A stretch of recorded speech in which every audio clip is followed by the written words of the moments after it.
আসসালামু আলাইকুম প্রিয় দর্শক, কেমন আছেন সবাই? আশা করি আল্লাহর রহমতে সবাই অনেক ভালো আছেন।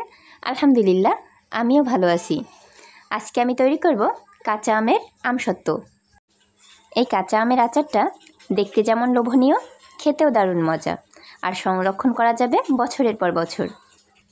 আশা করছি প্রতিদিনের মতো আজকের রেসিপিও সবার ভালো লাগবে। ভিডিওটি ভালো লেগে থাকলে সাবস্ক্রাইব করে পাশে থাকা বেল আইকনটি চালু করে দিবেন, যাতে আমার পরবর্তী নতুন কোনো ভিডিও ছাড়ার সাথে সাথে আপনার নিকট নোটিফিকেশন পৌঁছায়। চলুন এবার কথা না বাড়িয়ে আমি কীভাবে এই আচারটি তৈরি করলাম দেখে নেওয়া যাক। কাঁচা আমের আমসত্ত্ব তৈরির জন্য প্রথমেই লাগবে আমার কাঁচা আম। এখানে আমি বেশ কিছু আম নিয়ে নিয়েছি। এবার আমগুলো ছিলে নেওয়ার পালা। আমগুলো ছিলে একটি কড়াইতে দিয়ে দিয়েছি, আর দিয়ে দিয়েছি 1 কাপ পানি। এবার হাই হিটে জাল করে আমটা খুব ভালোভাবে সিদ্ধ করে নিব। আমি হাই হিটে আমগুলো 10 থেকে 15 মিনিট সিদ্ধ করে নিব।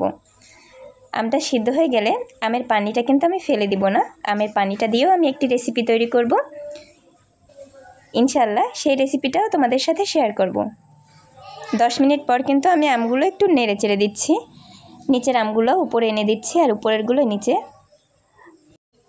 যাতে সব আমগুলো খুব ভালোভাবে সিদ্ধ হয়ে যায়।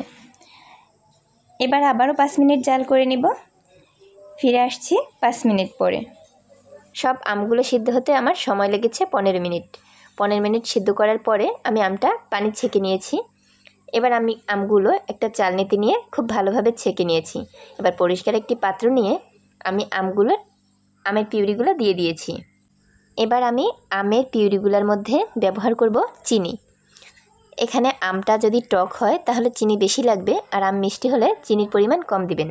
যে যার পছন্দ অনুযায়ী চিনিটা দিয়ে দিবেন। আমি কিন্তু আমটা চেলে নেওয়ার সময় মোটেই পানি ব্যবহার করিনি।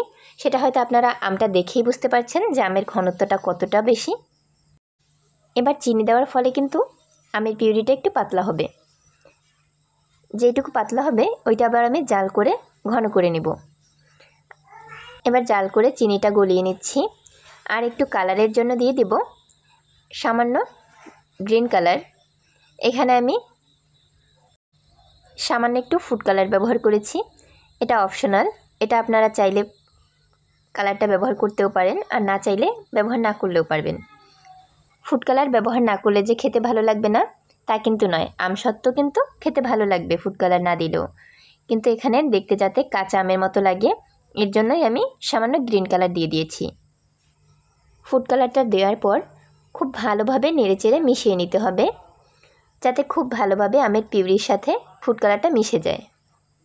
ফুড কালারটা মেশানো হয়ে গেলে মিডিয়াম টু লো আছে আমি আমটা জাল করে নিচ্ছি। এইদিকে আমার আমগুলোতে কিন্তু বলক চলে এসেছে। আমি কিন্তু আমগুলো মিডিয়াম টু লো আঁচে রেখে জাল করে নিচ্ছি, আর কিছুক্ষণ পরপরই নেড়ে চেড়ে দিচ্ছি যাতে নিচে যেন দাগ না লেগে যায়, তাহলে কিন্তু আমের ফ্লেভারটা নষ্ট হয়ে যাবে। এবার আমি এর মধ্যে দিয়ে দেব চিলি ফ্লেক্স বা শুকনো মরিচের গুঁড়া। আমি কিন্তু আমসত্ত্বটা টক ঝাল আর মিষ্টি স্বাদের বানাতে চাচ্ছি। চিলি ফ্লেক্স দেওয়ার পরে এবার আমি একটি চামচের সাহায্যে খুব ভালোভাবে নেড়েচেড়ে মিশিয়ে নিচ্ছি। আমার আমগুলো ভীষণ টক, এর জন্য আমি আবারও চিনি ব্যবহার করছি। আমি আগেই বলে দিয়েছি চিনিটা যে যার পছন্দ অনুযায়ী ব্যবহার করতে পারেন। আবারও নেড়েচেড়ে আমটাকে খুব ভালোভাবে জাল করে নিব। আমি আমগুলো কিন্তু লো আঁচে 10 থেকে 15 মিনিট জাল করে নিয়েছি। এবার আমি আমের ঘনত্বটা দেখিয়ে দিব। ঠিক এমনভাবে আমটা নামাতে হবে যেন চামচে নিয়ে চামচটা কাট করলে যাতে সম্পূর্ণ আমটা পড়ে না যায়, কিছুটা আম চামচের গায়ে যেন লেগে থাকে। ঠিক যখন দেখবেন চামচের গায়ে লেগে থাকে আমগুলো, তখন বুঝতে হবে যে আমটা পারফেক্টভাবে তৈরি হয়ে গেছে আমসত্ত্ব দেওয়ার জন্য। আমার আমসত্ত্ব দেওয়ার জন্য আমগুলো খুব ভালোভাবে জাল করে নেওয়া হয়ে গেছে। এবার আমি চুলাটা অফ করে দিব।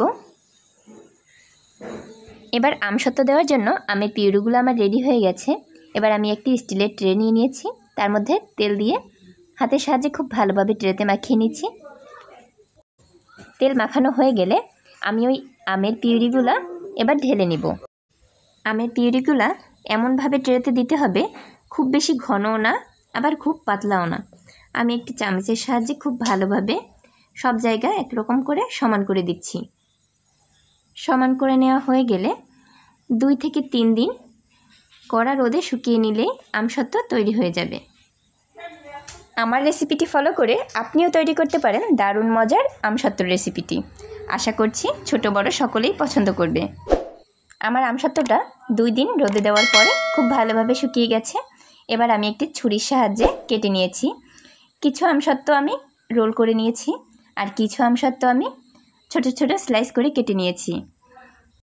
এখানে আপনারা আপনাদের পছন্দ অনুযায়ী যে কোনো সাইজ করে কেটে নিতে পারেন। আশা করছি প্রতিদিনের মতো আজকের রেসিপিটিও সবার ভালো লেগেছে। ভিডিওটি ভালো লেগে থাকলে লাইক, কমেন্ট অ্যান্ড শেয়ার করে দিবেন। আগামীকাল আবারও কোনো নতুন ভিডিও নিয়ে হাজির হব আপনাদের মাঝে। ততক্ষণ সবাই সুস্থ থাকবেন। আল্লাহ হাফেজ।